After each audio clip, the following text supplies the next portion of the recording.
2025 भर्तियों का वर्ष आज ही सुनिश्चित करें अपना सिलेक्शन और डाउनलोड करें तैयारी कर लो ऐप।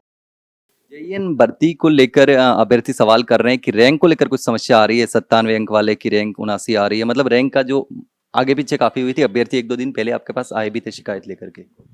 देखिए, ऐसा है कि जब मैं यहाँ पर आया था कर्मचारी चयन बोर्ड में, उस समय तक हम रैंक जारी नहीं करते थे। हम सिर्फ रिजल्ट जारी करते थे 2 टाइम्स का, और किसी बच्चे को पता नहीं होता था कि उसकी रैंक कहाँ पर है। और मेरे पास अक्सर बहुत बड़े बड़े लोगों के फ़ोन आते थे कि साहब उसका बताइए, उसका होगा कि नहीं होगा, उसकी क्या रैंक है और कहाँ पर है वो, ऐसा कुछ है। ऐसे बहुत लोग फ़ोन मेरे पास आते थे। तो मेरे को लगा कि ये इसको हम क्यों कॉन्फिडेंशियल करें, हमको तो रैंक बता देनी चाहिए हर एक बच्चे की। तो हमने ट्रांसपेरेंसी लाने के लिए, पारदर्शिता लाने के लिए हमने लगभग 1 साल हो गया, हम परीक्षाओं के पूरी मेरिट जारी करते हैं। टॉप टू बॉटम जो बच्चे सेलेक्ट होते हैं, चाहे वो ऊपर आ रहे हैं कि नहीं, सिलेक्शन हो रहा है कि नहीं हो रहा है, लेकिन वो जो बच्चे पास हो रहे हैं सारे, उन सब बच्चों की लिस्ट जारी करते हैं। और सबको पता पड़ जाता है कि कौन सा बच्चा कहाँ पर मेरिट में खड़ा हुआ है, ओपन मेरिट में और अपने खुद की कैटेगरी के मेरिट में। अब उस मेरिट को यदि उसमें कोई गड़बड़ है, कोई गलती है, कोई तो त्रुटि है, तो वो देखी जा सकती है। लेकिन हमारी मंशा बिल्कुल साफ थी। हम चाहते थे कि इसमें बिल्कुल ट्रांसपेरेंसी होनी चाहिए।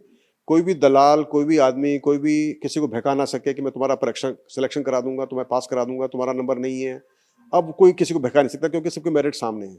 और हर बच्चा बोल सकता है कि मेरे से आगे वाले, पीछे वाले बच्चे का सिलेक्शन के लिए मेरा नहीं किया। तो यानी कि बिल्कुल अभी खुली किताब की तरह से ये।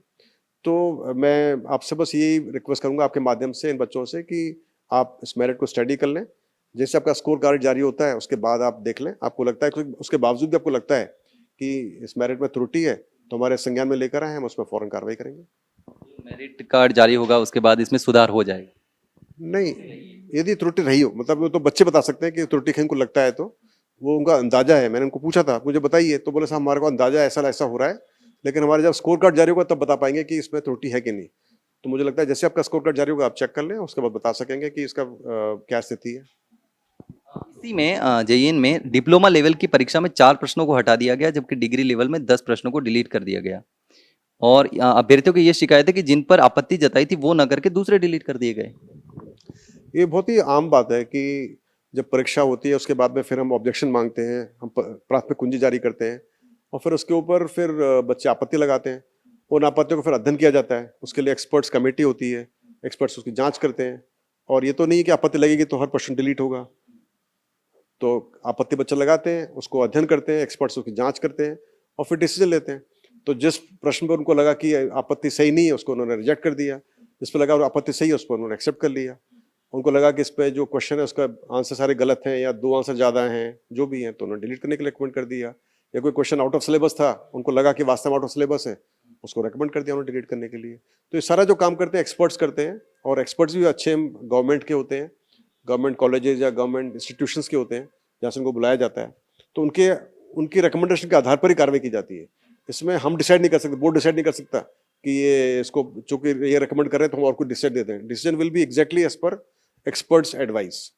तो इसलिए हर प्रश्न जिस पर आपत्ति हो वो डिलीट होना जरूरी नहीं है, या उसका उत्तर चेंज होना जरूरी नहीं है। तो लेकिन ये अनफॉर्चुनेट पार्ट है कि इसमें 10 क्वेश्चन डिलीट हुए और उसमें 4 डिलीट हुए। होने नहीं चाहिए, इतने ज़्यादा डिलीशन सही नहीं है। हमारा प्रयास भी है, तो कई बार जो एक्सपर्ट्स होते हैं वो कई बार थोड़ी गलती कर जाते हैं।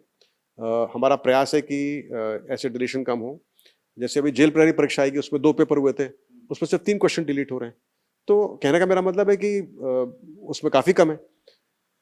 टेक्निकल परीक्षा में थोड़ा ज़्यादा हो जाता है, क्योंकि शायद वो बहुत टेक्निकल होता है, उसमें हम कोई चेक भी नहीं कर पाते, ना बता पाते, ना समझ पाते हैं। लेकिन फिर भी हमारा प्रयास है कि टेक्निकल परीक्षाओं के अंदर भी क्वेश्चंस कम डिलीट हों।